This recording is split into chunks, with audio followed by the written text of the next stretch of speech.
Welcome to Pindar Poetry. We hope you learned something new. Start by identifying why a space gap appears in Excel worksheets. Common causes include blank rows, merged cells, and wrap text expanding row height. Hidden rows or filters can also create unexpected gaps that look like spacing. Page layout settings such as margins, headers, or scale can add vertical space between printed pages. Zoom and freeze panes do not create gaps but can change viewing perception. Follow these checks to eliminate gaps quickly and reliably.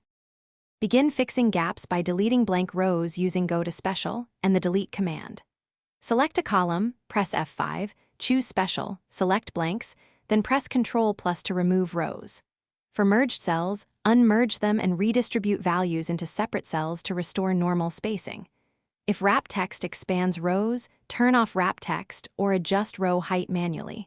Or use Home Format Auto-Fit Row Height to reset heights quickly. Use trim and clean formulas to strip hidden characters, like non-breaking spaces.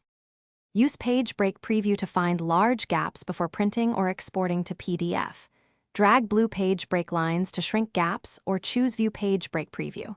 Check margins and scaling in page layout to control printed gaps before exporting. Set margins to 0, 5 inches, or change scaling to fit sheet on one page. Remove manual page breaks via page layout breaks. Remove page breaks. For recurring gaps, run a small VBA macro to delete blank rows automatically after backing up the file first. Thanks for watching. Consider subscribing if we helped you.